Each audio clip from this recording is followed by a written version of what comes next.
welcome back to In the AM. Now, we have seen the growth of Islamic banking occur here in South Africa. And of course, with it being the month of Ramadan, there is a greater focus on giving back and increasing the generosity amongst others. Now, we know that the major banks in South Africa, of course, have within them Islamic banking, and one of them is, of course, none other than ABSA. And I'd like to welcome the head of ABSA Islamic Banking, Mr. Shaheen Suliman. Shaheen, assalamu alaikum wa rahmatullahi wa barakatuh, and jazakallah so much for joining us. Wa alaikum assalam wa rahmatullahi wa barakatuh. Pleasure to be on your show, Farad.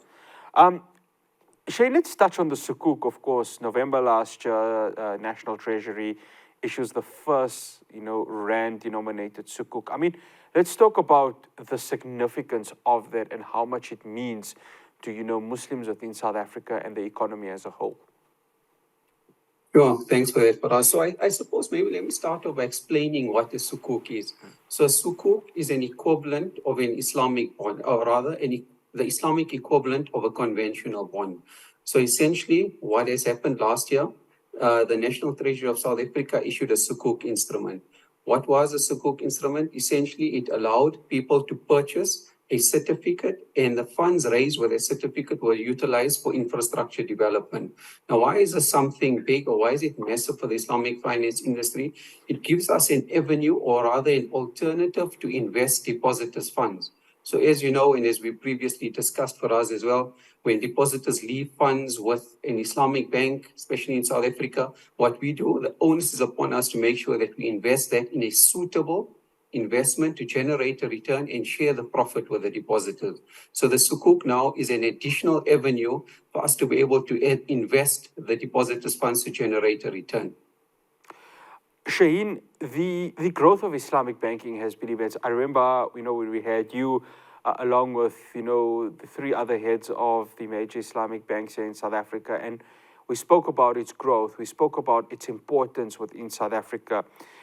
Let's talk why we've seen this growth, the main reasons for it, and of course, how it can go forward with regards to the evolution of Islamic banking within South Africa. I think there's a few reasons with regards to growth within Islamic banking. And I think the first thing is awareness. Platforms such as this, where we speak about Islamic finance, about the principles of Islamic finance, where people then become conscientized about their responsibility in terms of conducting their financial affairs in a Sharia-compliant manner. So therefore, number one for me would be a greater awareness with regards to that. I suppose tied into awareness is education as well. As people become more educated in terms of the principles of muraba, diminishing musharaka, how that works, how it differs from conventional banking or conventional financing, but achieves an individual, or rather allows an individual to achieve the same objective in terms of financing a house or car or saving money and getting a return. So education for me, as people become more aware of the principles of Islamic finance, is probably the second factor. And I think the last thing and the most important thing is now there's actual parity. So there's no excuse for an Islamic, or rather a Muslim, to have non-Islamic banking, because our products have stepped up to the conventional counterpart. So if you have a financial need for, let's call it an investment, there's a Sharia compliant investment for you. And also, unlike the past, you would not earn a lower return as a result of choosing Sharia. So we were very deliberate in making sure that when you invest with a bank or when you're taking out finance from a bank, there's no differential, or rather you're not penalized as a result of choosing a Sharia compliant alternative as opposed to an interest-based alternative. And Shane, on the topic of Sharia, just, the principles of it and just how much of benefit it truly provides us as the consumer of South Africa. Look, for us, I suppose the way that I could answer that question, and maybe if I go back to your first question, your first question was around the sukuk of National Treasury, right? And maybe to put that into further context or perspective, the total amount raised by National Treasury was about 20.4 billion rands. Now, that's a substantial amount of money.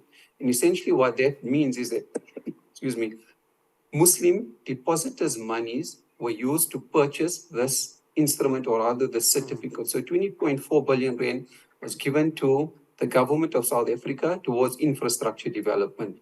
Now remember, we are small population or a minority relative to the total population, but the funding coming from largely Muslim depositors now benefits South Africans as a whole. So to your question with regards to how does Islamic banking benefit consumers, I think it not only benefits direct consumers in the form of those that take up an Islamic banking product, but as an ancillary or a knock-on without most depositors even knowing, their funds are benefiting majority of South Africans. So various infrastructure projects underway that will benefit South Africans. In fact, what we've also been doing, and there'll be an official launch later on this year, and I don't want to give too much away, where Muslim depositors' funds have been used for projects within underprivileged communities, where we provide essential services to those underprivileged communities. So the effects not only benefit the individual taking out an Islamic banking product, but wider community as a large. And I suppose in this month of Ramadan, that's something, right? It's a month of giving, it's a month of charity. So it's not only what your direct contributions towards underprivileged individuals result in, but it's also the effects of your banking that you may not know what benefits that gives as a result of you choosing this system of banking. Shane, I've just got a minute to ask you this question. Difficult economic times we're going through, GDP is growing very slow. How do we help individuals to try and save whatever they can during this period? So for us, we've been very deliberate about it, given the difficult conditions. And some of the products that we've launched or relaunched or relooked at aim specifically to assist consumers. So the first thing, many people are performing Umrah this year, now during Ramadan and during the year as well. What we do is if you're performing an Umrah, we charge you a 0% commission on hard currency, and we give you Saudi Riyal, so you don't need to go and convert, pay a commission, etc.